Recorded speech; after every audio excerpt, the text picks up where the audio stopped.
Guadalajara, 2002, la boda maldita que hizo temblar la catedral.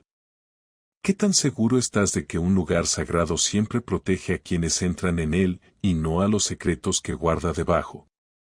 Porque la mañana del 15 de junio de 2002, en pleno corazón de Guadalajara, una boda de esas que todos en la ciudad esperaban terminó convertida en un episodio que todavía hoy muchos cuentan en voz baja, como si el simple hecho de recordarlo pudiera volver a despertar algo que jamás debió moverse. Quédate hasta el final, porque no solo vas a entender qué ocurrió dentro de la Catedral Metropolitana y por qué el suelo pareció respirar bajo el altar, sino también cómo una familia poderosa descubrió que su fortuna tenía un precio escondido en la historia, y cómo una novia, en el momento más frágil de su vida, terminó tomando una decisión que cambió el destino de varias generaciones. ¿Y si en algún punto te preguntas yo qué habría hecho? Esa es la señal de que esta historia ya te agarró por dentro. Aquel sábado amaneció pesado, con un calor que se pegaba a la piel desde temprano.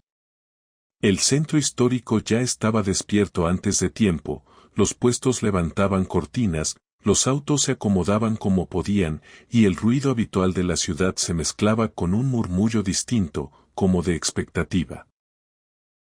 El sol, apenas asomando, alcanzó a dorar las torres gemelas de la catedral, y por un instante parecían tranquilas, firmes, inamovibles, como si nada pudiera alterarlas. Pero dentro, muy adentro, el aire tenía otra intención. Ramón Ugarte, sacristán mayor desde hacía décadas y heredero de un oficio que su familia había cargado por 3 generaciones, caminaba con la memoria de los pasos. Conocía cada rincón.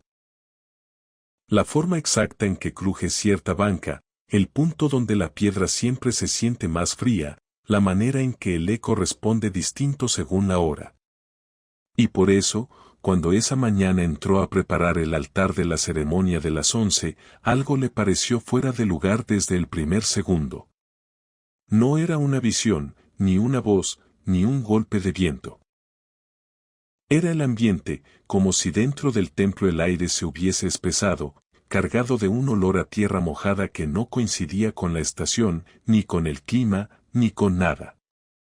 Un olor antiguo, de sótano cerrado, de piedra húmeda.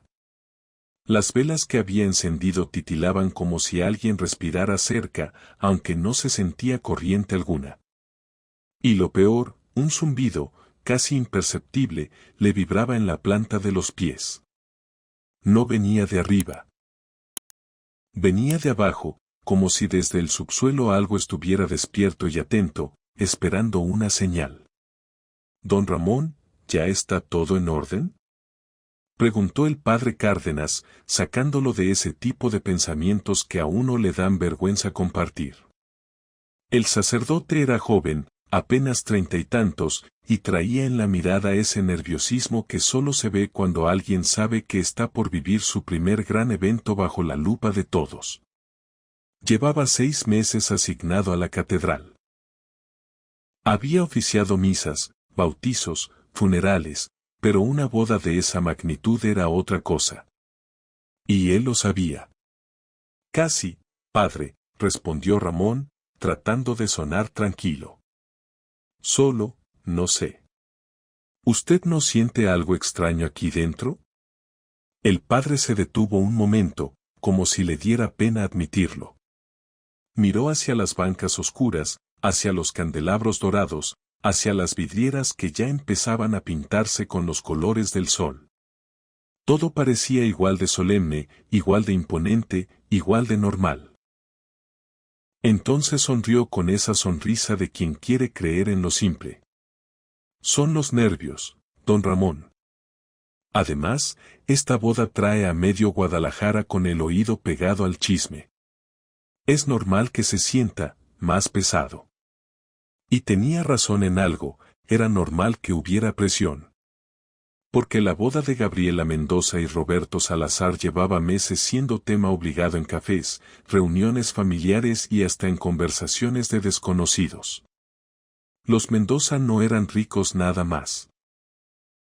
Eran de esas familias que, cuando se pronuncia su apellido, la gente baja un poco el volumen.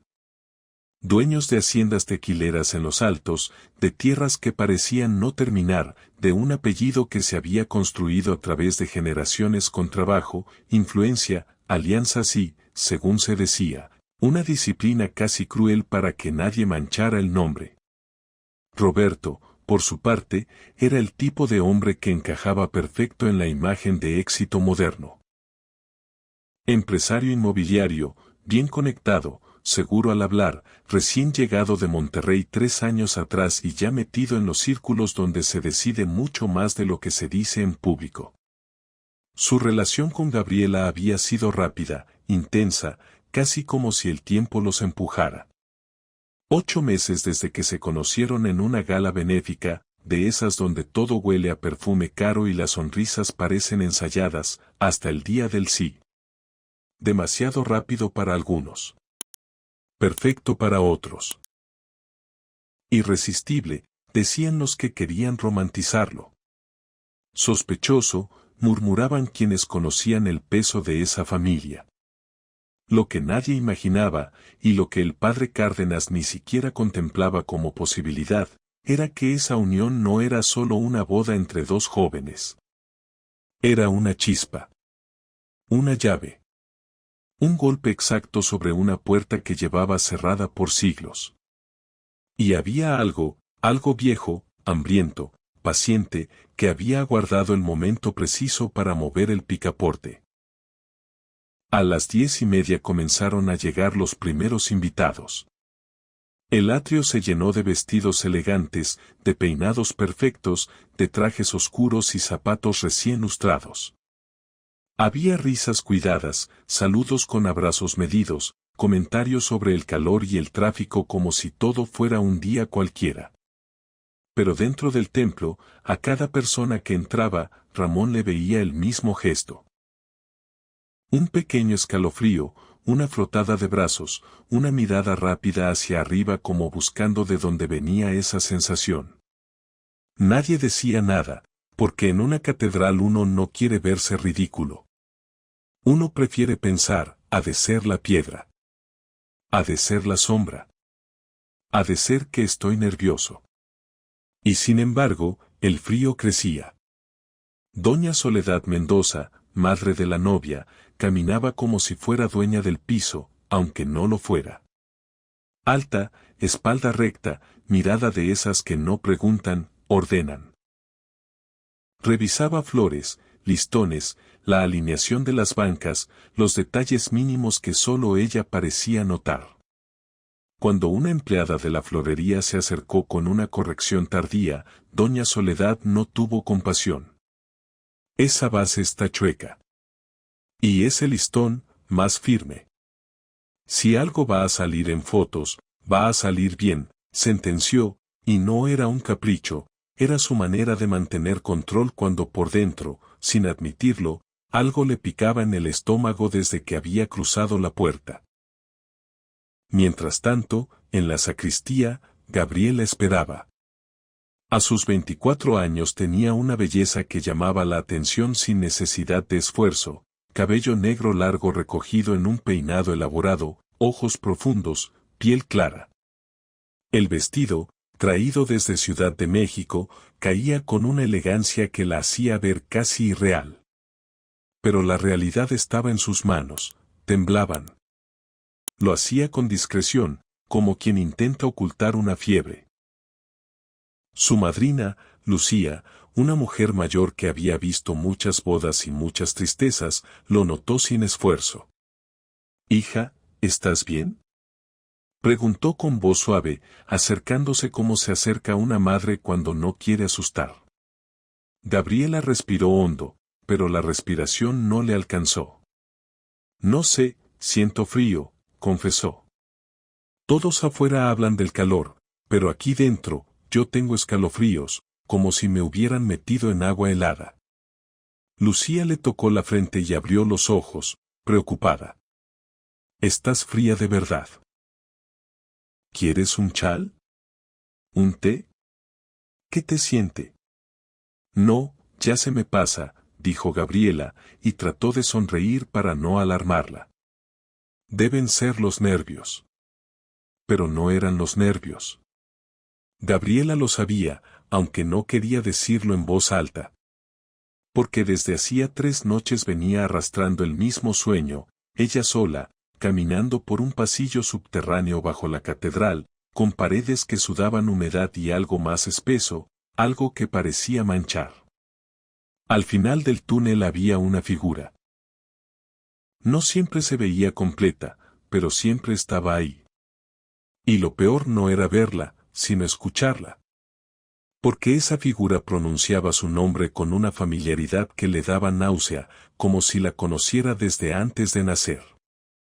Gabriela despertaba empapada, con el corazón golpeándole las costillas, y cada mañana se juraba que no volvería a dormir.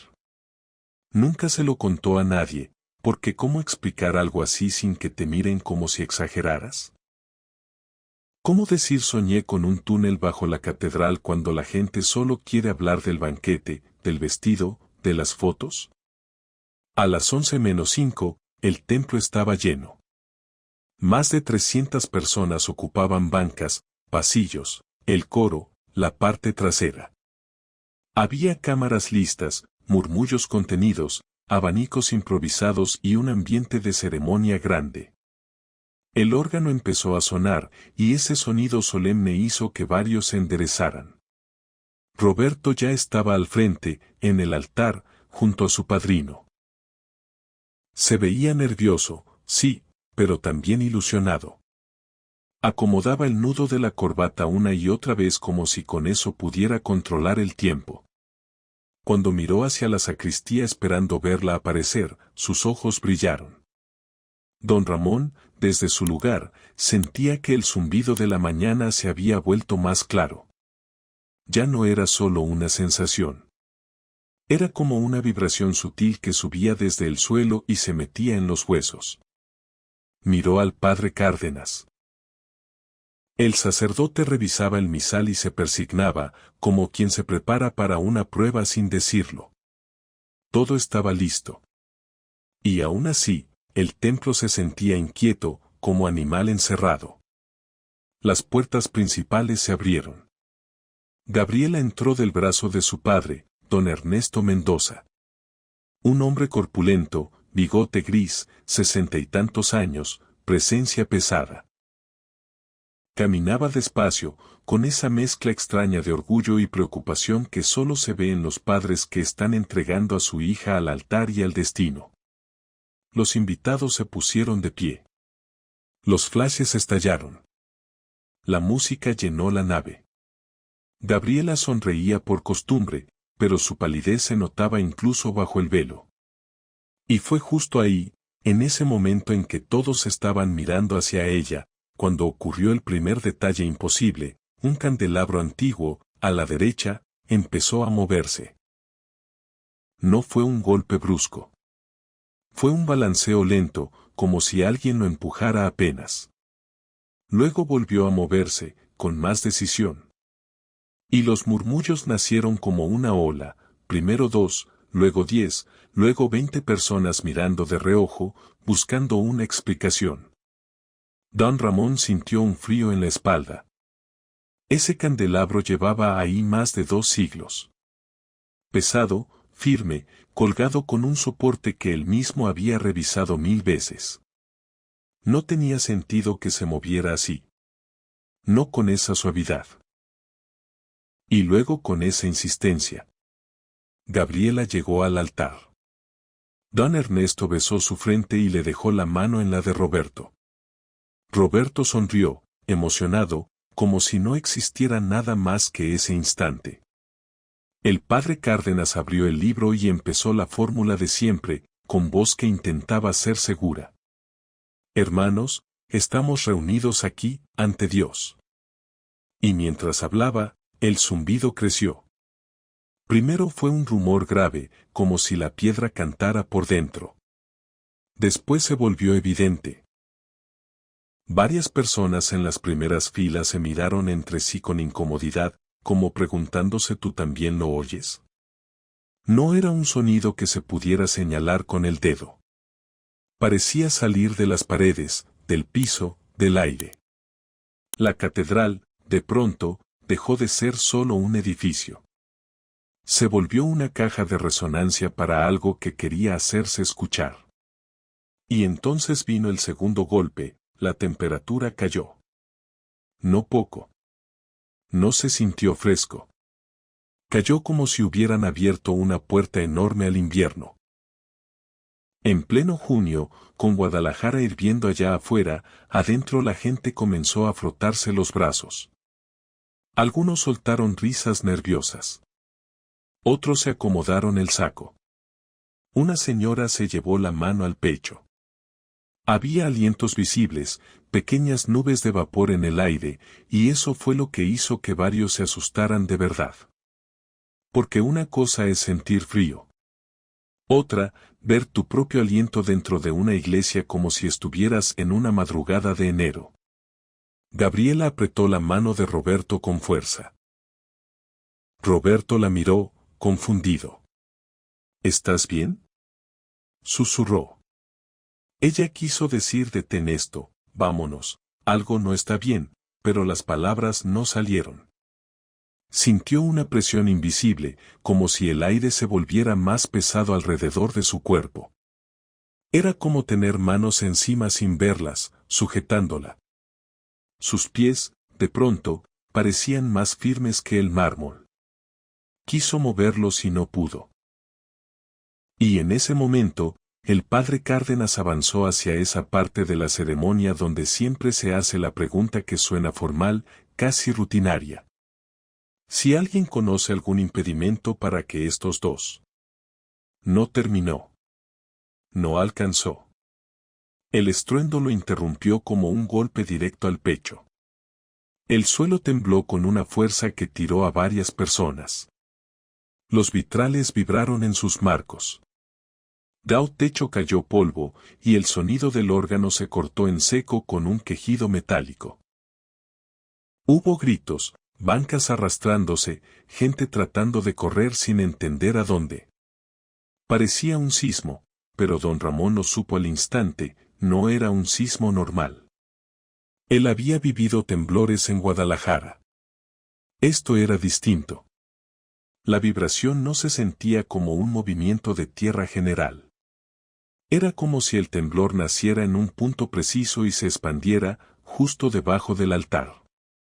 El padre Cárdenas gritó algo como «salgan» y «evacúen», pero su voz se perdió en el caos. Las personas corrieron hacia las salidas empujándose, con esa desesperación que borra educación y apellido.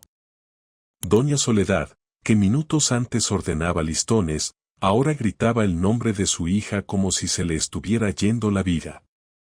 Don Ernesto cayó cerca de las primeras bancas, se torció el tobillo y el dolor lo dejó atrapado. Roberto tiraba del brazo de Gabriela para sacarla, para huir. Pero Gabriela no se movía. No porque no quisiera.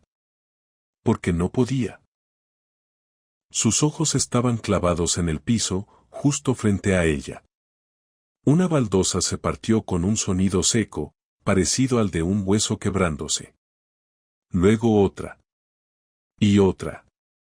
Las grietas se extendieron como telarañas desde un punto central. El aire se llenó de un olor que hizo toser a varios, azufre mezclado con tierra podrida, un olor que no pertenecía a una iglesia. Las piedras siguieron abriéndose, como si la catedral estuviera mostrando una boca. Y desde esa abertura, algo empezó a subir. Primero fue una sombra, negra de una manera que no era normal, como un vacío sin luz. Después aparecieron dedos.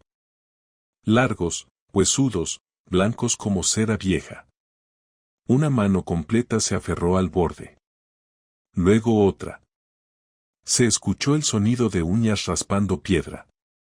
Esas manos tiraron, ampliaron la grieta, y con cada movimiento la abertura crecía, como si el piso se rindiera. Don Ramón, paralizado por el horror, se quedó dentro a pesar de los gritos. Había escuchado leyendas. túneles coloniales bajo la catedral, historias de entierros, de secretos, de cosas que se ocultaron en épocas donde el poder lo decidía todo. Siempre pensó que eran cuentos para asustar. Pero lo que vio le arrancó la posibilidad de seguir creyendo en eso. Emergió una cabeza. Tenía forma humana, sí, pero la piel era gris, tirante, como ceniza pegada a hueso. Los ojos eran huecos, y desde esas cuencas salía una luz verdosa enfermiza que no iluminaba, manchaba. La boca se abrió, y al ver los dientes, amarillos y afilados, el cuerpo de Roberto reaccionó antes que su mente, soltó la mano de Gabriela y retrocedió, tropezando con un escalón. El padre Cárdenas levantó un crucifijo con manos temblorosas y empezó a recitar oraciones, no con voz de sacerdote experto, sino con voz de hombre aterrorizado que se agarra de lo único que conoce. Entonces, la cosa habló. Y cuando habló, no sonó como una sola voz. Sonó como varias juntas, graves y agudas al mismo tiempo, como si en esa garganta hablara un coro de siglos. Gabriela.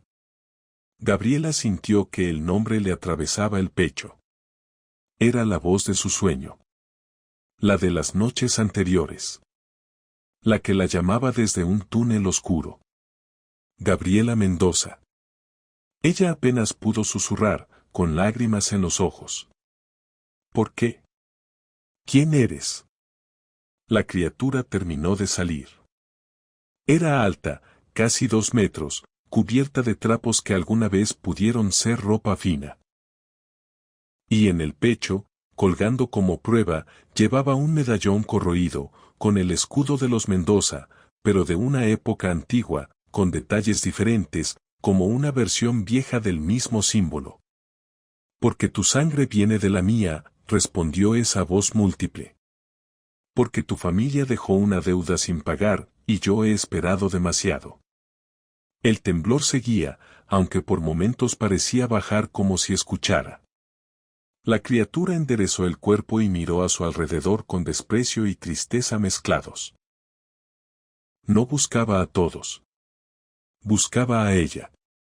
Yo fui Magdalena de Mendoza y Guzmán, dijo, y al pronunciarlo, la catedral pareció contener el aire. Fui prometida. Fui negada. Fui escondida bajo estas piedras cuando reforzaron los cimientos.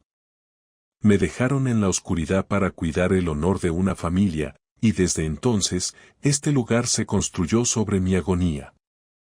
Roberto, pálido, apenas podía respirar. El padre Cárdenas apretaba el crucifijo, pero su mirada ya no era solo de miedo, era de desconcierto. Don Ramón sintió que le fallaban las piernas. Y sin embargo, Gabriela. Gabriela sintió algo distinto dentro del terror. Sintió una especie de claridad. Como si esa voz vieja estuviera revelando un secreto que su cuerpo ya sabía. Como si la historia de su apellido tuviera un hueco que por fin se estaba llenando. No, susurró Gabriela. Esto no puede estar pasando. Está pasando, respondió Magdalena. Porque ustedes celebran bodas donde yo morí sin despedida. Porque ustedes cantan, ríen, presumen, sobre el suelo que me tragó viva. Yo no vine por una bendición. Vine por un ajuste. Vine por lo que me quitaron. El padre Cárdenas intentó hablar, con una firmeza que se le rompía. Si buscas justicia, no puedes cargarla sobre inocentes. No puedes destruir todo esto. La criatura giró lentamente la cabeza, como si ese argumento le diera risa. ¿Inocentes? Dijo. Cada piedra aquí arriba fue puesta mientras yo gritaba abajo. Cada misa se dijo mientras mi nombre era borrado. La inocencia se perdió hace siglos. Y entonces extendió una mano huesuda hacia Gabriela. Tu boda será mi llave. Tu unión será mi cierre. Si el apellido se atreve a sellar amor sobre mi tumba, yo sellaré venganza sobre su historia. Gabriela tragó saliva. Notó que el temblor, aunque seguía, ya no era una sacudida ciega. Era como un pulso. Como un corazón enterrado. Y en medio de ese pulso, algo dentro de ella se endureció. No era valentía de película. Era una decisión desesperada. Era el instinto de proteger a los suyos, incluso si esos suyos cargaban culpa antigua. Gabriela dio un paso hacia adelante. No hacia atrás. Hacia ella. Si de verdad fuiste de mi sangre, dijo Gabriela, y su voz al principio tembló, pero se sostuvo, entonces sabes lo que significa vivir con este apellido. Sabes que nos enseñan a resistir, a no doblarnos. Pero también sabes que nadie debería morir por querer elegir su vida. La criatura inclinó un poco la cabeza, como si la escuchara por primera vez. ¿Qué puedes ofrecerme tú? Escupió. Tú no estabas cuando me encerraron. Tú no pusiste esas piedras. Tú no escuchaste cómo se apagaba mi voz. No puedo cambiar lo que hicieron, respondió Gabriela, con lágrimas cayendo sin permiso. Pero puedo hacer algo que nadie hizo, reconocerte. Nombrarte. Contar tu historia. Y darte un descanso que no sea a través de otro dolor. Hubo un silencio extraño. El zumbido siguió, pero la violencia se redujo. Como si alguien hubiera bajado el volumen. Don Ramón, temblando, se dio cuenta de algo inquietante. La criatura estaba escuchando. No como un monstruo sediento. Como alguien que, en el fondo, llevaba siglos esperando una sola cosa, que alguien dijérase lo que te hicieron sin burlarse, sin esconderlo, sin negarlo. El padre Cárdenas dio un paso, lento, cuidando no provocar. Si lo que buscas es que se sepa la verdad, podemos ayudarte. Puedo hablar con quien tenga que hablar. Podemos hacer lo correcto. Pero no así. No con miedo. No con gente sufriendo. La criatura bajó la mano un poco. Su luz verdosa se movió, como si vacilara. La palabra perdón, dijo Magdalena, con una voz que sonó más cansada que furiosa, es fácil para quienes respiran. Para quienes caminan bajo el sol. Para quienes no fueron enterrados con el grito atrapado en la garganta. Gabriela se secó una lágrima con el dorso de la mano, sin apartar la mirada. No te pido que perdones hoy, dijo. Te pido que nos dejes arreglarlo. Yo te prometo que tu nombre no se va a volver a ocultar. Que nunca más. Que mi familia, la de ahora, va a saberlo. Y Guadalajara va a saberlo. Y esta catedral va a tener que mirarse al espejo. Don Ramón, que llevaba toda una vida guardando archivos, sintió que esa era su responsabilidad. Dio un paso. Le temblaban las rodillas, pero avanzó. Yo he cuidado documentos viejos toda mi vida, dijo. Sé dónde buscar. Sé cómo encontrar lo que se quiso esconder. Si hay una verdad enterrada, la voy a sacar. Te lo juro. El padre Cárdenas asintió. Y yo celebraré una misa por ti. No como amenaza, no como castigo, sino como memoria. Para que se sepa que exististe. Para que se sepa que fuiste víctima. El temblor se detuvo de golpe. Ese silencio repentino fue más fuerte que cualquier grito anterior. La gente ya estaba afuera, en pánico, con sirenas acercándose. Dentro, solo quedaron ellos, la novia, el sacerdote, el sacristán, y un espíritu que había aprendido a odiar para no desaparecer. La luz en los ojos de Magdalena cambió. Ya no era un verde enfermo. Se volvió más tenue, más cálida, como si por fin entrara una chispa de humanidad. He esperado tanto, dijo, que me acostumbré a la oscuridad. Me acostumbré a querer destruirlo todo. Pero, tal vez, tal vez todavía existe otra salida. Se giró hacia el hueco del que había salido. Abajo, la oscuridad ya no parecía una amenaza. Parecía un descanso posible. Cumplan su palabra, advirtió. Si vuelven a callarme, si vuelven a enterrarme, entonces no habrá paz. Gabriela, con un impulso que después ella misma no supo explicar, se quitó el velo y lo extendió hacia ella. Toma esto, dijo. No para que te cases, no para fingir, sino como símbolo de lo que te negaron. De lo que te debieron. Para que no regreses a la oscuridad con las manos vacías. La criatura tomó el velo. Y en ese instante, algo cambió, como un parpadeo del tiempo. La piel gris pareció suavizarse, los trapos parecieron transformarse en un vestido antiguo, y por un segundo, muy breve, apareció la verdadera Magdalena.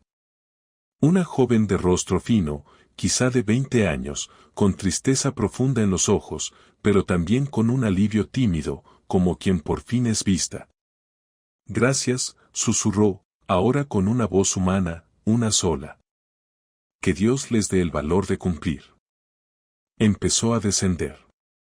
Su cuerpo se fue volviendo transparente, como humo. El olor a azufre se disipó, reemplazado por un aroma ligero a flores frescas. Y antes de desaparecer por completo, miró a Gabriela con una ternura inesperada. Sé feliz, dijo. Rompe lo que yo no pude romper. Y se fue. El hueco comenzó a cerrarse solo. Las baldosas, como movidas por una mano invisible, regresaron a su lugar. En segundos, el piso estaba entero, sin grietas, como si nada hubiera pasado. Pero el aire se sentía diferente. Más liviano. Y aún así, a los 4 les costaba respirar, no por falta de aire, sino por la carga de lo vivido. Roberto fue el primero en moverse. Se acercó a Gabriela y la abrazó con fuerza, temblando. ¿Estás bien? Preguntó, como si esas palabras pudieran arreglar el mundo. Creo que sí, dijo Gabriela, y esa frase le salió como un milagro. Creo que, ahora sí tenemos que hacer lo correcto. El padre Cárdenas se persignó y miró a don Ramón. No podemos guardar esto, dijo. Tenemos que documentar. Tenemos que investigar. Don Ramón, necesito que abra los archivos como nunca. Don Ramón asintió, con una determinación nueva, como si la edad se le hubiera caído de encima de golpe. Hoy mismo empiezo. Y si esta historia ya te está apretando el pecho, si sientes esa inquietud de que se esconde en el pasado de una familia, quédate, porque lo que encontraron después no fue una sola hoja vieja, ni una anécdota. Fue un rompecabezas cruel que, pieza por pieza, explicó por qué la catedral tembló justo ese día. Los días siguientes fueron un torbellino. La boda se suspendió, por supuesto. A ojos de la ciudad, lo que ocurrió se contó como un temblor extraño dentro de la catedral. Se habló de pánico, de evacuación, de polvo cayendo. Las autoridades civiles llegaron con rapidez, policía, protección civil, ambulancias. Los invitados dieron versiones contradictorias. Algunos juraban haber visto el piso abrirse. Otros decían que fue histeria colectiva. Los reporteros, como siempre, olieron la oportunidad, cámaras, micrófonos, preguntas. Pero había un detalle que desarmaba cualquier explicación simple: los sismógrafos no registraron nada. Nada. No hubo movimiento de tierra reportado. Los ingenieros revisaron la estructura y encontraron, con asombro, que el edificio casi no tenía daño. Algunas grietas superficiales, cosas menores. Como si la catedral hubiera fingido colapsar, sin colapsar. Dentro de ese caos, Gabriela cambió. La mujer que antes quería cumplir con la boda perfecta, ahora se veía cargando una preocupación distinta, la historia. Roberto la acompañó con paciencia. No huyó. No desapareció. Y eso, para Gabriela, fue importante, porque había muchos que, ante lo sobrenatural, habrían elegido fingir que nunca pasó nada. Roberto, en cambio, se quedó. La miraba con miedo, sí, pero también con un respeto nuevo, como quien entiende que el amor no solo es fiesta. Es también enfrentar lo incomprensible juntos. Don Ramón bajó al archivo de la catedral como quien baja a un sótano familiar. Ese archivo ocupaba habitaciones enteras, con documentos desde el siglo XVI, polvo acumulado, registros de obra, cartas de obispos, libros de defunciones, donaciones, permisos, secretos. Ramón conocía ese lugar mejor que nadie. Sabía qué estante guardaba qué época. Sabía qué cajón se traba. Sabía incluso qué papeles olían distinto, como si hubieran sido escondidos con prisa. Para no trabajar solo y no volverse loco en la interpretación de letras antiguas, convocó a 2 especialistas. El doctor Armando Villarreal, profesor de Historia Colonial en la Universidad de Guadalajara, y Patricia Ochoa, joven investigadora de genealogías novohispanas, meticulosa, con ojo para los detalles que otros no ven. Cuando llegaron, el doctor Villarreal levantó las cejas al ver la urgencia.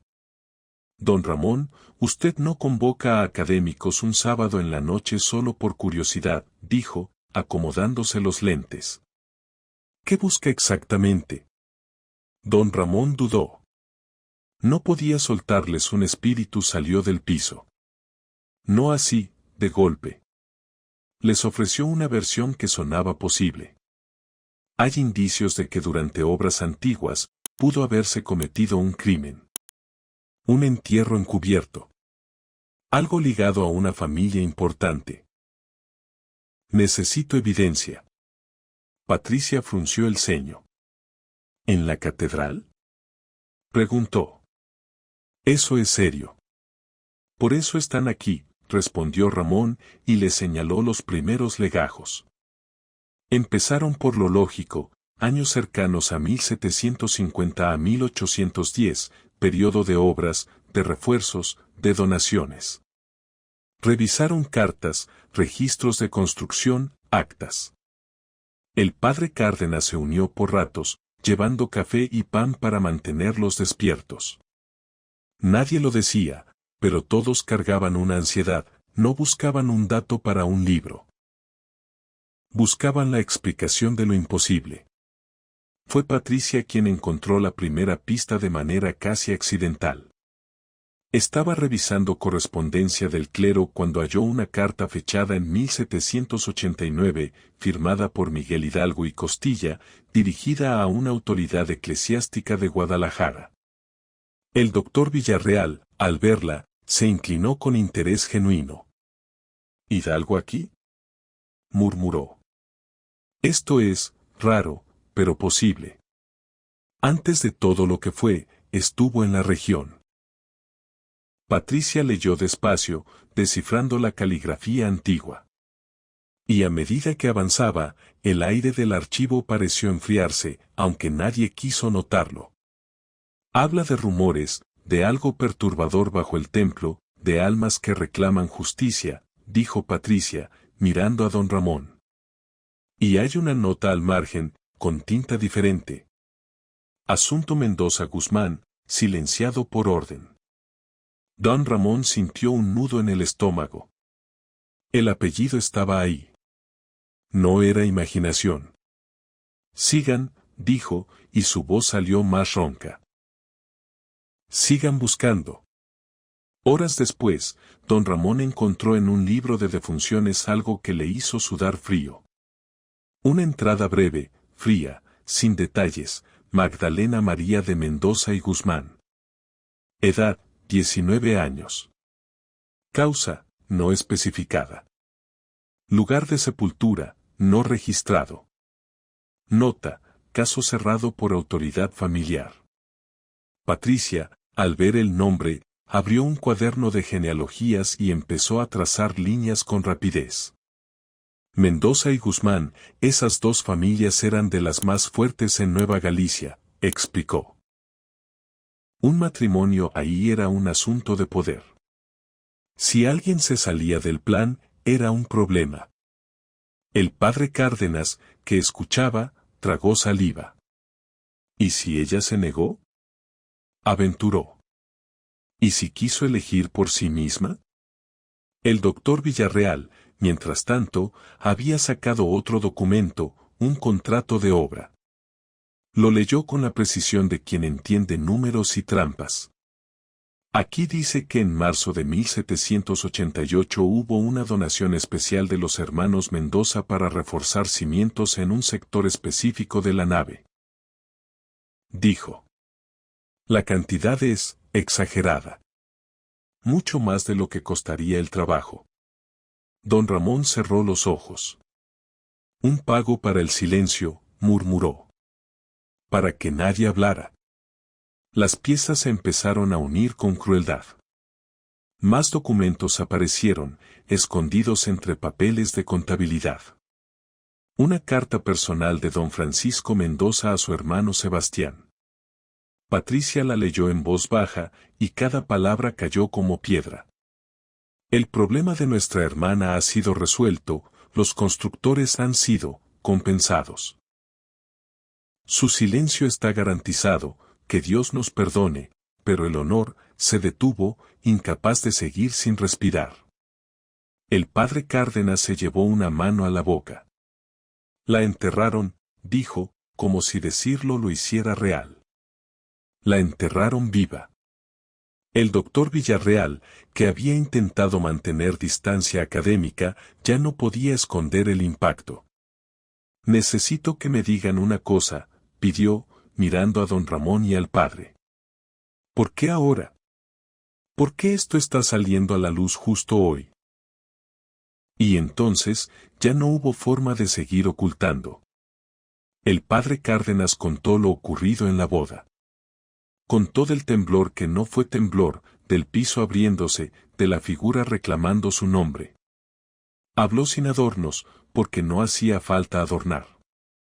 Patricia escuchó con ojos abiertos, y cuando terminó, lo único que dijo fue: mi abuela decía que ciertas injusticias dejan una marca en la tierra. Que la tierra no se traga el dolor sin guardarlo. El doctor Villarreal respiró hondo. Si esto es cierto. No basta con documentos, dijo. Si hay restos, si hay un lugar, merece salir de ahí con dignidad. Patricia revisó el contrato de obra de nuevo y señaló un punto. El refuerzo fue bajo el sector sureste de la nave, cerca del altar donde se celebró la ceremonia, dijo. Exactamente donde ocurrió todo. El padre Cárdenas asintió con una decisión que le temblaba. Voy a hablar con el obispo, dijo. No puedo autorizar una excavación, pero con esto no se puede mirar para otro lado. Obtener permisos no fue inmediato. Pasaron casi 3 semanas. El obispo, al principio, dudó. No era solo un asunto de fe. Era un asunto de escándalo, de reputación, de historia oficial. Pero cuando revisó documentos, cuando vio firmas, cuando escuchó la insistencia del padre Cárdenas y sobre todo cuando doña Soledad Mendoza, la misma mujer orgullosa que todo lo controlaba, se presentó diciendo que la familia actual apoyaría la investigación, el obispo entendió que ya no era una opción esconderlo. Doña Soledad, después de lo ocurrido, parecía otra.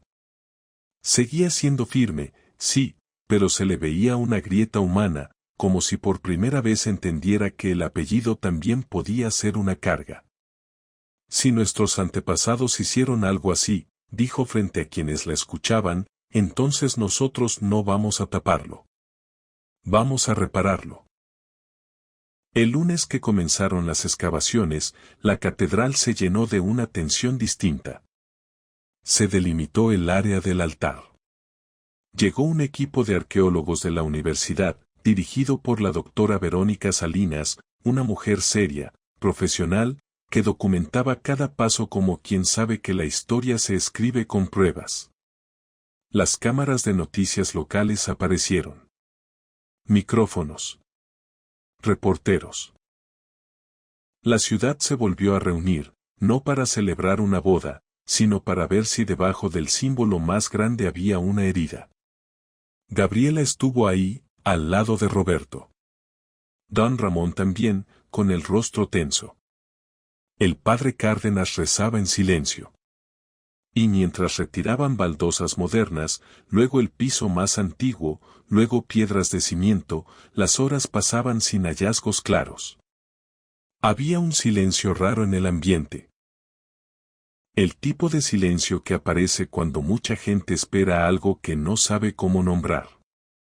Al mediodía, uno de los trabajadores se detuvo. Doctora, estas piedras no están como las demás, dijo.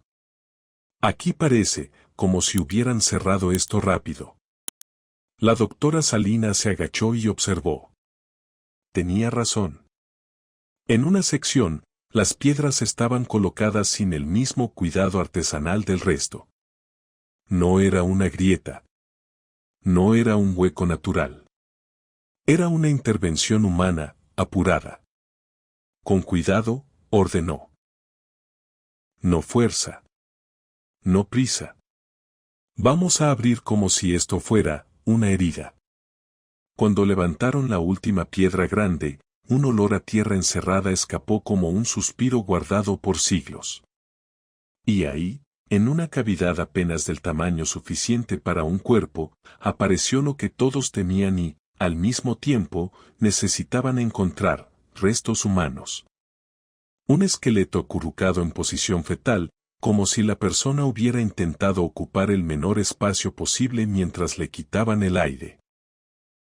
Las manos estaban cerca del rostro, en una postura que no parecía reposo. Parecía defensa. El cráneo mostraba fracturas. La doctora Salinas se quedó callada un segundo, como si el profesionalismo no pudiera con la emoción. Necesitamos al forense, dijo al fin, con voz baja. Y esto se va a tratar con respeto. Con el máximo respeto. Los reporteros, sin entender del todo, preguntaban quién es, de cuándo es, qué significa.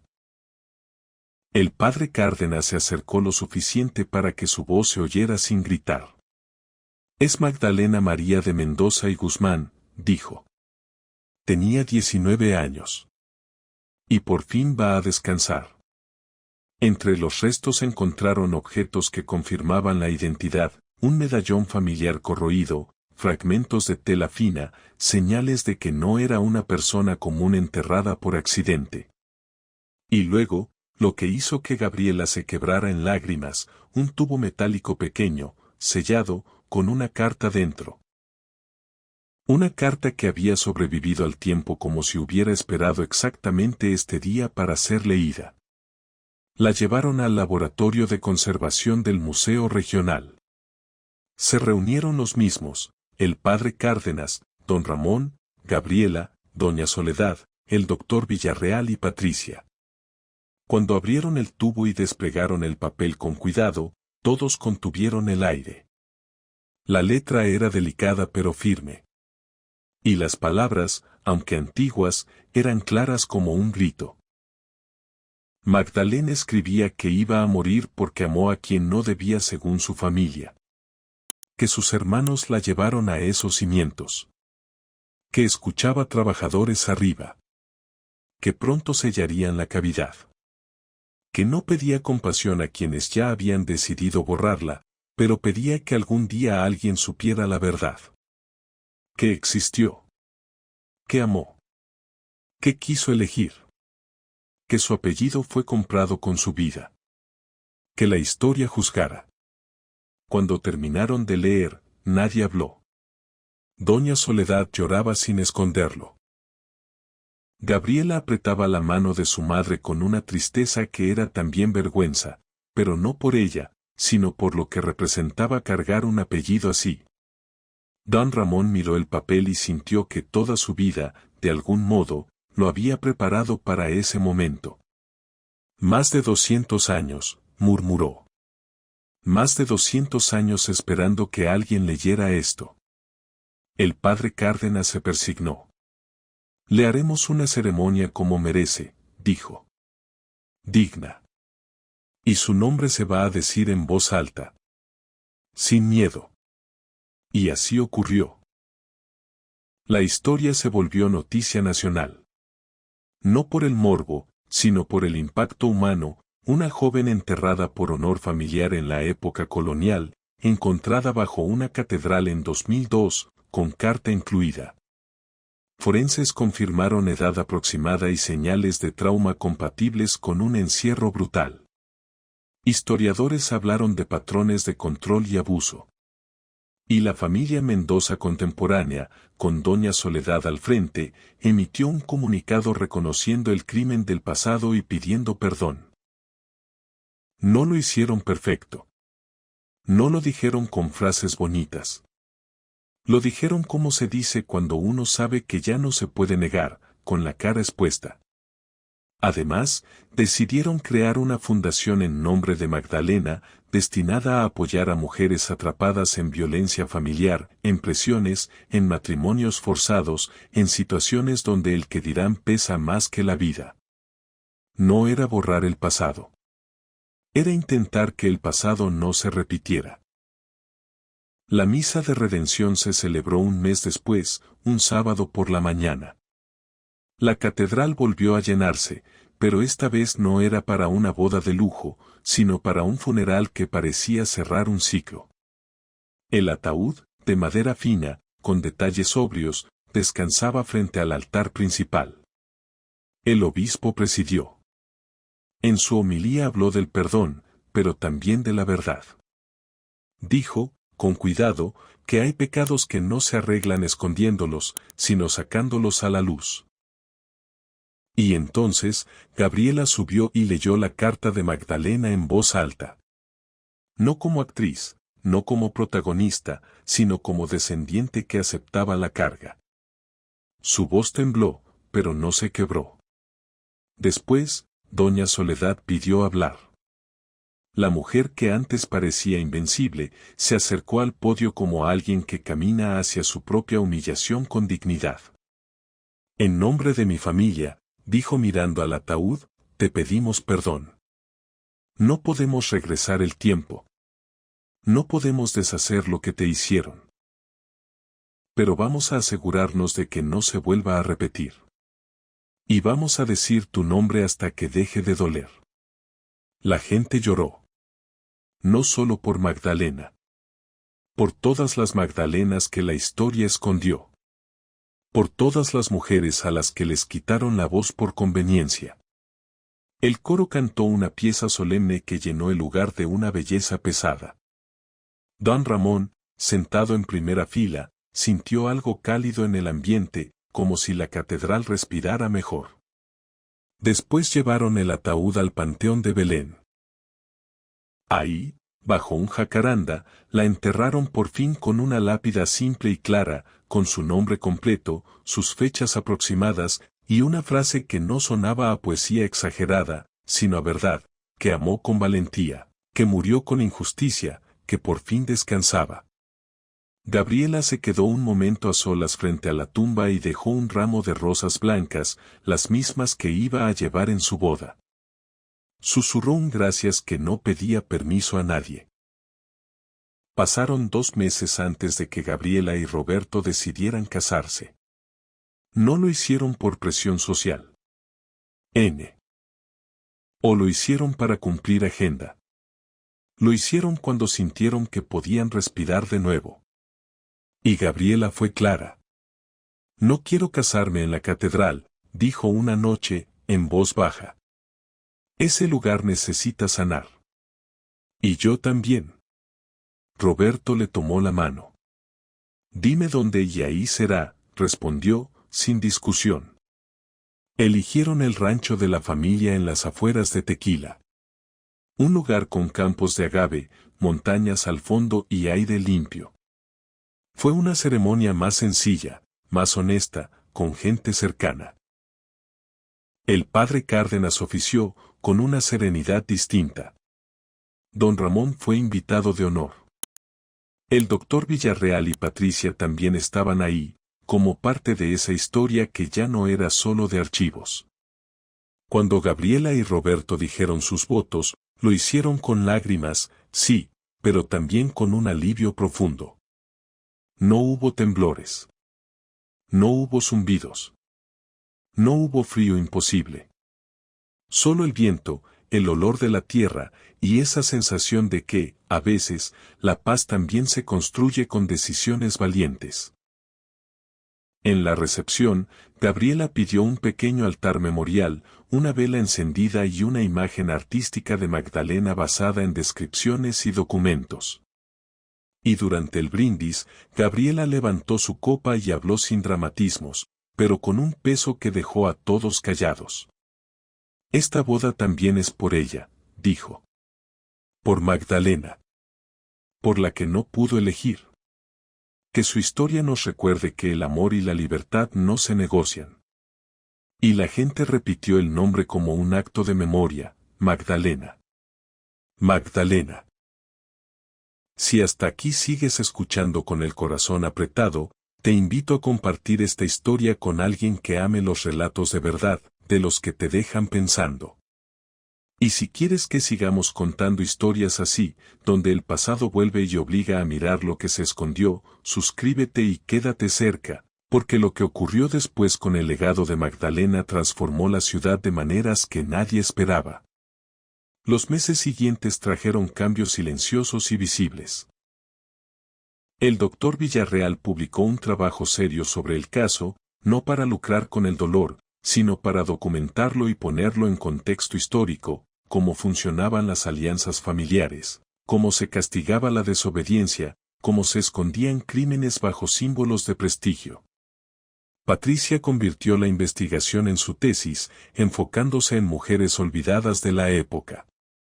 Y lo más duro, encontró otros casos similares, no en esa catedral, sino en otras partes de México. Historias enterradas que, al saber lo de Magdalena, empezaron a despertar preguntas. En la catedral colocaron una placa conmemorativa en el lugar donde fue hallada. No una placa grandilocuente, sino una explicación clara. Se volvió un punto de visita, y con el tiempo, un símbolo. Mujeres que habían sufrido control familiar, abuso o imposiciones acudían a dejar flores, a rezar, a llorar. Algunas decían que sentían una calma especial ahí, como si ese lugar, antes pesado, ahora fuera un sitio donde el dolor había sido reconocido. Don Ramón continuó su trabajo con otra mirada. Ya no era solo cuidar el templo. Era cuidar la memoria. Empezó un proyecto personal, revisar archivos buscando historias que se hubieran intentado borrar. No por curiosidad, sino por justicia tardía. Y doña Soledad, sorprendentemente, dedicó parte de su tiempo y recursos a la fundación. No como gesto de imagen, sino como si hubiera entendido que su forma de ser, la dureza, el control, venían de una cadena antigua que había que romper. Un año después, Gabriela y Roberto tuvieron a su primera hija. La llamaron Magdalena. No como homenaje superficial, sino como promesa. En el bautizo, en una iglesia pequeña, Gabriela miró a su bebé y pensó en la carta. Pensó en el túnel del sueño. Pensó en la voz que dijo sé feliz. Y entonces hizo un voto silencioso. Su hija crecería sabiendo que puede elegir. Que nadie le debe arrancar el derecho de vivir su propia vida por el orgullo de otros. Pasaron 5 años. La vida siguió. Pero cada aniversario del entierro digno, Gabriela visitaba el Panteón de Belén. Llevaba flores. Llevaba a su hija. Y cuando la niña tuvo edad para preguntar, lo hizo, con esa inocencia que duele porque es limpia. Mamá, ¿por qué me llamo así? Gabriela se arrodilló frente a la tumba. Porque hubo una mujer muy valiente. Respondió.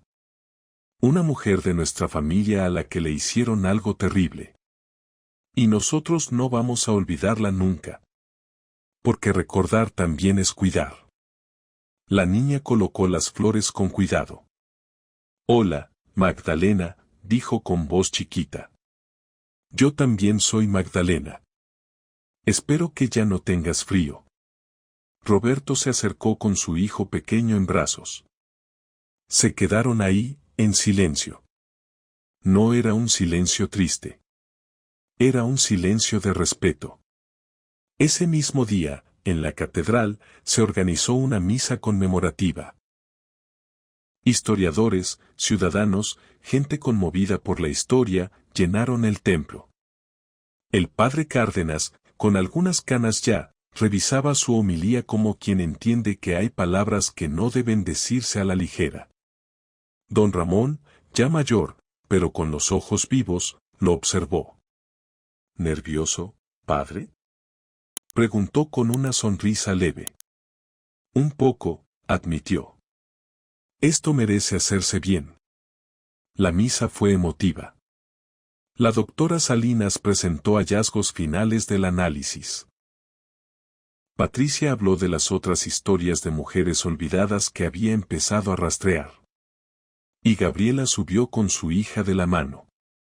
En lugar de un discurso largo, habló desde lo simple. Hace 5 años mi boda se rompió en el momento más inesperado, dijo. Al principio creí que era una maldición. Ahora entiendo que fue un llamado. Un llamado a decir la verdad. A escuchar lo que se había escondido. A cambiar lo que se pueda cambiar. Y mientras la gente aplaudía, don Ramón se quedó atrás para apagar velas, como siempre. Pero esa tarde vio algo que nunca contó en público con detalles, por miedo a que lo tomaran como fantasía. Sobre el altar donde había estado la placa, vio motas de luz dorada suspendidas en el aire, moviéndose con un orden suave, como polvo en un rayo de sol, pero con intención. Se acercó despacio. Esas motas parecieron reunirse un instante y, por un segundo, formaron la silueta de una joven. No monstruosa. No gris. No amenazante. Una figura tranquila, con vestido blanco sencillo, sonriendo con una paz que no se puede fingir. Luego se deshizo y desapareció, como si el aire se la llevara. Don Ramón lloró en silencio. No por miedo. Por alivio. Vuela libre, susurró. Ya nadie te vuelve a enterrar. Esa noche, dicen que el jacaranda del panteón floreció fuera de temporada. Los guardias lo notaron y lo comentaron como algo raro, pero bonito. En su casa, Gabriela acostó a su hija, le leyó un cuento y la niña, medio dormida, murmuró. Mami, soñé con una señora bonita. Me dijo que me cuidara y que siempre fuera valiente. Dijo que ya no tenía frío. Gabriela sintió un escalofrío, pero no de terror. De algo cálido. Miró por la ventana y vio una estrella que brillaba más fuerte que las demás. No pensó en explicaciones. Solo sonrió. Y así, con el tiempo, la Catedral de Guadalajara dejó de ser solo un monumento de piedra y fe para convertirse también en un recordatorio incómodo, que la verdad, aunque la escondan, tarde o temprano se abre paso. Que los apellidos pueden cargar belleza y también sombra. Y que una boda, en el momento más inesperado, puede convertirse en un puente entre el pasado y el presente, no para destruir, sino para reparar. Don Ramón trabajó hasta sus últimos días, dejando un registro detallado de historias que no quería que volvieran al silencio. El padre Cárdenas siguió su camino dentro de la iglesia, con una fama discreta de hombre compasivo que no le huye a lo difícil. Gabriela construyó su familia con una idea fija, jamás repetir lo que el pasado justificó. Y la fundación creció, ayudando a cientos, luego a miles, demostrando que la memoria puede transformarse en acción. Dicen que, en noches tranquilas, cuando la luna ilumina las torres y las campanas guardan silencio, si alguien se queda quieto en el atrio y escucha con paciencia, puede oír algo suave, como un canto lejano, como una voz joven que por fin no grita, sino que respira. No es una amenaza. Es un eco de libertad. Pero si crees que ahí terminó todo, si piensas que con encontrar los restos, leer la carta, hacer la misa y enterrar a Magdalena se cerró el caso como se cierran los libros, entonces no has visto cómo reaccionan las ciudades cuando una verdad enterrada les explota en la cara. Porque Guadalajara siguió con su rutina, sí, la gente siguió yendo al trabajo, siguió manejando, siguió comprando pan en la esquina, pero por debajo de esa normalidad se abrió una grieta distinta, una grieta en la conversación. Y cuando una grieta así aparece, lo primero que sale no es solo la compasión. Sale la duda, sale la vergüenza, sale la rabia de los que no quieren que el pasado se mueva, y sale también algo todavía más peligroso, la necesidad de culpar a alguien vivo por lo que hicieron los muertos. Los primeros días después del hallazgo fueron un desfile de versiones. Hubo quien juró que todo era un montaje para atraer turistas. Hubo quien dijo que la catedral siempre ha tenido túneles y que lo único raro era que alguien se sorprendiera. Otros, los más religiosos, se aferraron a la idea de que lo ocurrido era una señal, un aviso, una forma en que Dios permite que la verdad salga cuando ya no se puede esconder. Y los más fríos, los que solo creen en lo que pueden tocar con las manos, pedían pruebas, mediciones, documentos, fechas, y hasta querían ver el tubo metálico de la carta como si no bastara con leerla para sentir el temblor en el pecho. En medio de ese ruido, la archidiócesis intentaba mantener orden, porque una cosa es reconocer un error del pasado, y otra es enfrentar la ola de preguntas actuales que llega con la fuerza de un río crecido. ¿Quién lo supo?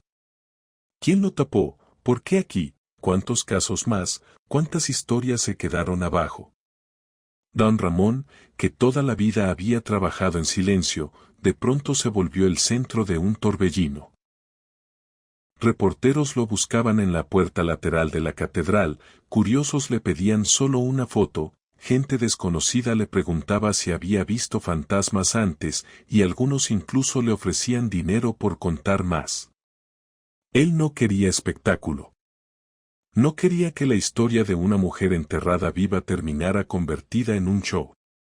Y por eso, cada vez que alguien lo presionaba, respondía lo mismo, con la voz de un hombre cansado pero firme: esto no es una anécdota, es una deuda. Y las deudas no se pagan con chismes, se pagan con verdad. El padre Cárdenas también vivió su propio choque. Durante días, no pudo dormir bien. No era solo miedo. Era el peso de haber estado frente a algo que no le enseñaron a enfrentar cuando estudió para sacerdote. Porque una boda se detiene por muchas razones humanas, dudas, discusiones, infidelidades, familias peleadas. Pero ¿cómo se detiene una boda cuando lo que se presenta es un hombre de hace 2 siglos reclamando espacio? Él intentaba rezar, intentaba convencerse de que había hecho lo correcto, pero cada vez que cerraba los ojos volvía a ver el piso abriéndose, volvía a escuchar ese zumbido bajo el altar, y volvía a sentir el frío que parecía no venir del aire sino de la historia misma. Aún así, se mantuvo de pie, porque entendió algo importante: si él se doblaba, otros aprovecharían para cerrar la puerta, para enterrar el caso de nuevo, para decir ya pasó y seguir como si nada. Y mientras el templo enfrentaba la tormenta pública, la familia Mendoza enfrentaba una tormenta privada. Porque sí, doña Soledad había dado la cara, sí, había llorado, sí, había apoyado la excavación. Pero el apellido no era solo ella. Había tíos, primos, familiares lejanos con intereses, con orgullo, con miedo. Hubo una cena familiar que Gabriela jamás olvidó, porque por primera vez vio a su madre sin su armadura completa. Se reunieron en una casa grande, de esas con cuadros antiguos y silencio de aquí se habla bajito. A la mesa llegaron parientes que casi nunca se presentaban en eventos normales, pero que aparecieron como si el apellido los hubiera llamado. Y lo que empezó como preocupación se convirtió rápido en reclamo. Uno de los tíos, de esos hombres que creen que el respeto se impone con volumen, golpeó la mesa con la palma. «Esto es una vergüenza», dijo. «¿No entiendes lo que estás haciendo, Soledad? Nos estás exponiendo. Estás abriendo la puerta a que nos señalen por algo que ni siquiera vivimos». Doña Soledad lo miró sin pestañear, pero Gabriela notó que esa vez su madre no tenía la misma dureza de siempre. Era como si por dentro estuviera cansada de defender lo indefendible. «No nos están señalando por vivirlo», respondió Soledad. «Nos están señalando por callarlo. Y yo no voy a callarlo». «Pero estás alimentando el morbo», insistió otro familiar. «La prensa ya está hablando de maldición. La gente ya está diciendo que somos. No terminó la frase. No quiso decir malditos. Pero se le notaba en la cara. Gabriela, que al principio no quería hablar, no aguantó más. Se levantó con el corazón golpeándole el pecho y dijo algo que les cayó como agua fría. «¿Saben qué es una vergüenza?», dijo. «Una vergüenza es que una mujer de 19 años haya escrito una carta sabiendo que iba a morir, rogando que alguien la recordara. Y que 200 años después todavía haya gente en esta mesa que quiera volver a enterrarla. Eso sí es vergüenza». Hubo silencio. No un silencio cómodo. Un silencio de esos que dejan ver la verdadera cara de las cosas. Y en ese silencio, doña Soledad se levantó también, caminó hasta donde estaba Gabriela y le puso una mano en el hombro. No fue un gesto dramático. Fue un gesto sencillo, pero era la primera vez que Gabriela sentía que su madre la elegía a ella antes que al apellido. «Se acabó», dijo Soledad mirando a la mesa. «Nadie más va a usar honor como excusa para tapar un horror». Esa noche, Gabriela regresó a su casa con la garganta apretada. Roberto la acompañó sin hacer preguntas de más. Solo le sirvió un vaso de agua, se sentó frente a ella y le habló como se le habla a alguien que acaba de cruzar una tormenta. «Estoy contigo», dijo. «Aunque no entienda todo, aunque me asuste, estoy contigo». Y Gabriela lo miró y por primera vez en días sintió que no estaba sola en la parte más pesada de la historia.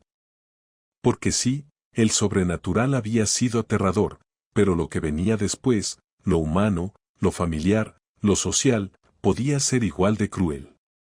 A veces lo más difícil no es ver un espíritu. Es ver cómo tu propia gente intenta negar la verdad con una sonrisa.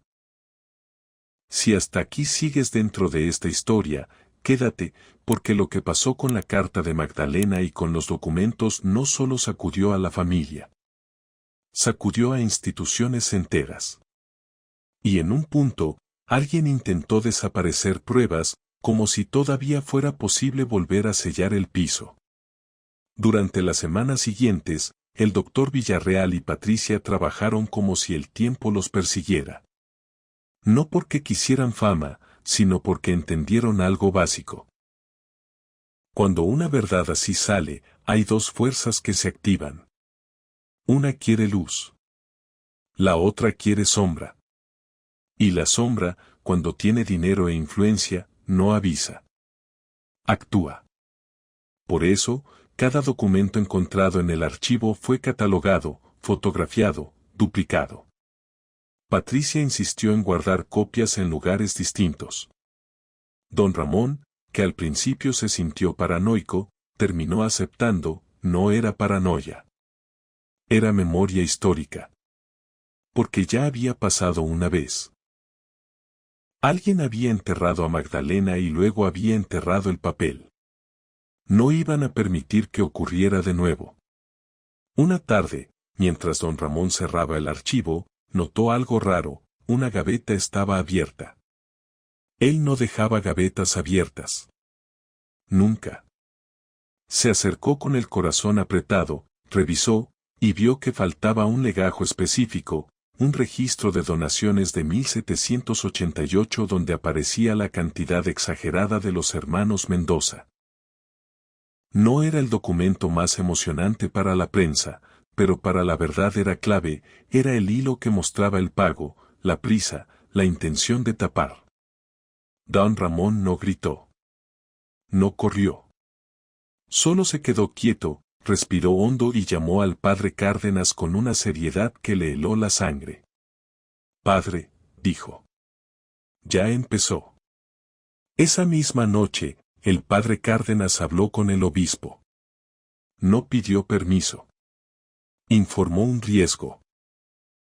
Y el obispo, que ya no podía fingir que era un tema pequeño, ordenó reforzar seguridad y limitar acceso al archivo. Pero el daño estaba hecho, alguien se había atrevido a meter mano. Y cuando alguien mete mano, es porque le duele la luz. Patricia, con el rostro tenso, revisó las copias. Por suerte lo teníamos duplicado, dijo. Pero esto nos confirma algo: no todos quieren justicia. Algunos todavía quieren silencio. El doctor Villarreal, que siempre hablaba con calma académica, esa noche perdió el tono sereno. No vamos a perder esto, dijo. Aunque tenga que publicarlo mañana mismo.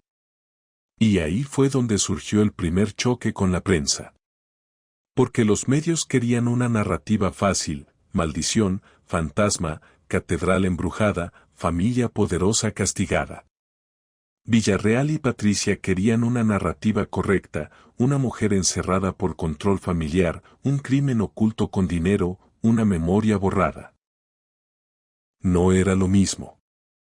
Y Gabriela, que seguía siendo la cara visible por su apellido y por el desastre de su boda, se volvió un objetivo fácil de preguntas y dientes.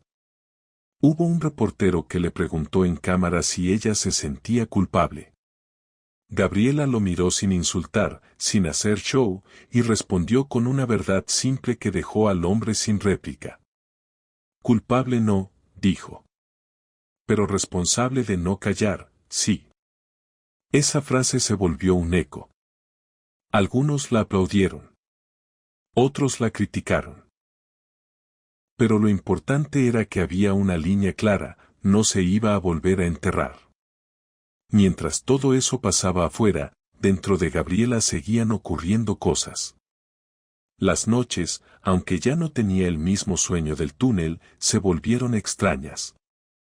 A veces se despertaba con el corazón acelerado, como si alguien hubiera pronunciado su nombre sin voz. Otras veces se quedaba dormida y soñaba con una joven sentada en una habitación sin ventanas, con un vestido antiguo y manos manchadas de polvo. No era un sueño de terror. Era un sueño de tristeza. Y lo más duro era que Gabriela sentía el frío, no como sensación del cuerpo, sino como una memoria que no era suya. Una madrugada se sentó en la cama, miró a Roberto dormido y pensó: ¿cuántas mujeres vivieron así, con decisiones tomadas por otros, sin que nadie escuchara? Y esa pregunta, aunque no tenía respuesta inmediata, cambió la forma en que Gabriela miró su propia vida. Por primera vez, la boda dejó de ser el evento y se volvió la puerta. La puerta por la que había entrado a una verdad que ya no podía ignorar.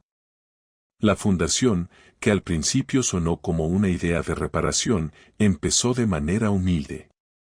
No fue un edificio enorme al día siguiente. Fue una oficina pequeña, con 2 escritorios, un teléfono y una lista de contactos. Doña Soledad puso dinero, sí, pero también puso algo que nadie esperaba de ella: presencia. Fue a reuniones con trabajadoras sociales, con abogadas, con psicólogas. Al principio hablaba poco. Observaba. Y había un momento específico que la quebró de verdad.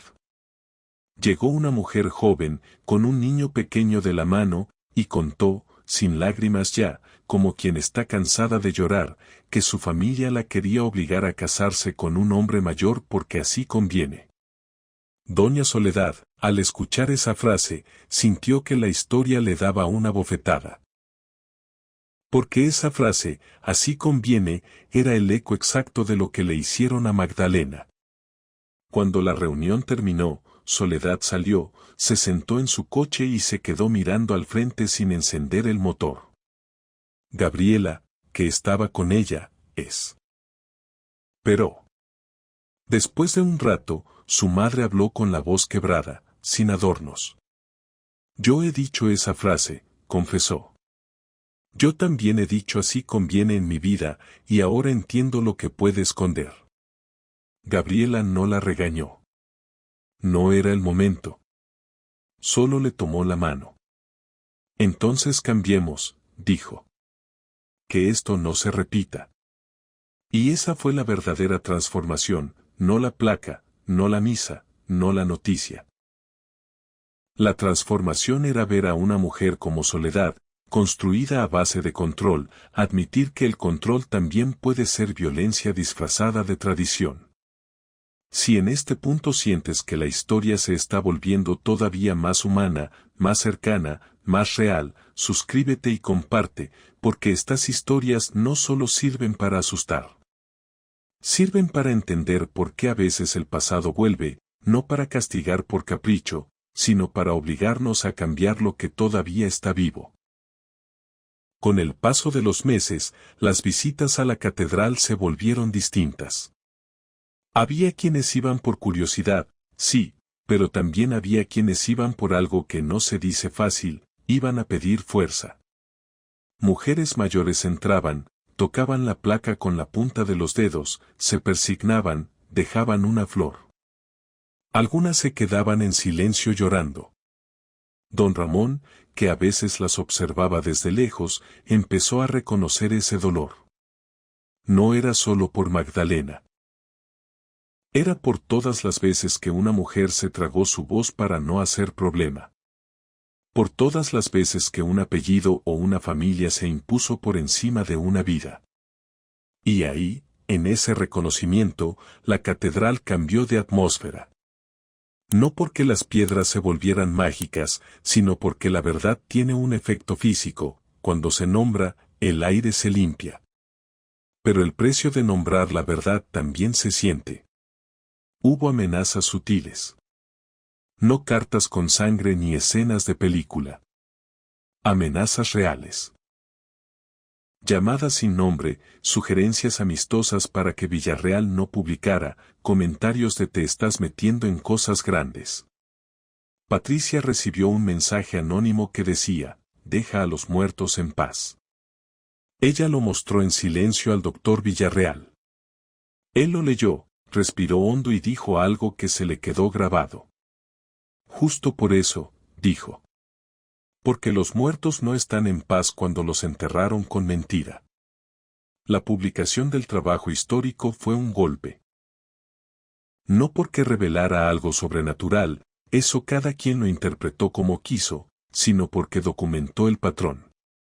Puso nombres, fechas, donaciones. Mostró cómo la autoridad familiar podía silenciar incluso un registro de defunción. Y eso, para una ciudad orgullosa de su historia, era difícil de tragar. Hubo debates. Hubo mesas de radio. Hubo gente diciendo eso ya pasó, ¿para qué remover? Y también hubo gente diciendo si no lo removemos, se repite. En ese clima, Gabriela y Roberto tomaron una decisión importante antes de casarse de nuevo. No querían que su vida fuera un desfile de entrevistas ni un espectáculo de la novia del fantasma. Se retiraron un poco. Buscaron paz. Y cuando finalmente eligieron el rancho en Tequila, lo hicieron no solo por romanticismo, sino por sanidad. Gabriela necesitaba un lugar donde el piso no le recordara un grito. Necesitaba mirar el cielo y sentir que el aire era suyo, no de un túnel. El día de la boda en el rancho, Gabriela no entró pálida. Entró consciente. No era la misma mujer de junio. Era alguien que había visto de cerca lo que se esconde detrás de la palabra familia. Y por eso, cuando dijo sus votos, no sonaron como un texto bonito. Sonaron como una promesa real, elegir sin miedo, amar sin control, caminar juntos incluso cuando la historia pesa. Don Ramón asistió con un traje que guardaba para ocasiones grandes. Y mientras veía a Gabriela y Roberto jurarse amor, sintió algo que le sorprendió, alivio. Un alivio simple. Como si por fin, después de semanas de tensión, el mundo le diera una escena de luz para equilibrar tanta sombra. Aún así, en un rincón de su cabeza, sabía que esto no terminaba. La reparación no se hace en un día. La reparación es una forma de vivir. Con el tiempo, la fundación empezó a recibir más casos. Y cada caso era una historia distinta, pero con un mismo hilo. Control, silencio, miedo. Hubo una mujer que llegó con el rostro marcado por un golpe y pidió refugio sin mirar a los ojos. Hubo otra que llegó con una maleta y dijo me fui sin nada, pero me fui viva. Hubo una adolescente que confesó que su padrastro la presionaba para arreglar su futuro con un matrimonio. Doña Soledad, al escuchar eso, apretaba la mandíbula, como conteniendo rabia. Y Gabriela, que al principio solo quería cumplir con lo que prometió a Magdalena, se volvió parte activa. Visitaba, escuchaba, coordinaba apoyos. No por imagen. Por convicción. Una tarde, doña Soledad le dijo a Gabriela algo que nunca pensó decir. Antes yo creía que una familia se sostiene con control, admitió. Ahora entiendo que se sostiene con libertad, porque si no, se vuelve cárcel. Gabriela la miró en silencio. Porque en esa frase estaba el verdadero final de la maldición, no un fantasma desapareciendo, sino una madre entendiendo que el amor no debe parecer prisión. Pasaron los años y la historia se incorporó al discurso público. Algunas escuelas la mencionaron como ejemplo de memoria histórica. Hubo visitas guiadas que explicaban la placa y el caso sin exagerar, sin adornar, con respeto. La ciudad aprendió a cargar esa historia como una herida que ya no se infecta porque está limpia, abierta al aire. Y eso es raro en cualquier lugar, aceptar que el prestigio también puede esconder horror. Don Ramón envejeció con esa misión. Siguió catalogando historias, revisando papeles, escribiendo notas. No para perseguir fantasmas, sino para impedir el olvido. En su libreta personal anotaba cosas como documento hallado, carta revisada, registro irregular, como quien arma un mapa para que otros no se pierdan. Y cada vez que alguien joven entraba al archivo para ayudar, don Ramón le decía lo mismo, aquí no solo guardamos papeles. Aquí guardamos voces. El padre Cárdenas, con el tiempo, ganó respeto. No por haber enfrentado un espíritu, sino por haber enfrentado el peso institucional sin esconderse. Se volvió un sacerdote conocido por su capacidad de hablar de lo que incomoda. Eso no le ganó aplausos de todos. Pero le ganó algo más importante, confianza de quienes ya no creían en discursos vacíos. Y sí, con los años, subió dentro de la jerarquía. No por ambición, sino porque su forma de ver la fe se volvió más humana, entendió que la espiritualidad sin justicia es solo decoración. Y Gabriela. Gabriela vivió con una promesa. Cuando nació su hija, y decidió llamarla Magdalena, no lo hizo por romanticismo. Lo hizo para que el nombre que quisieron borrar se volviera cotidiano, vivo, presente.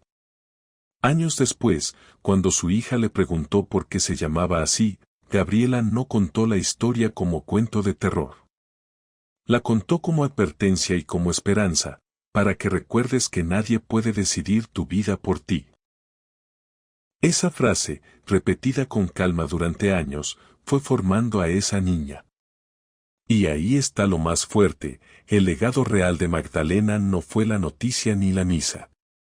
Fue que una niña creciera escuchando, desde pequeña, que su libertad es sagrada.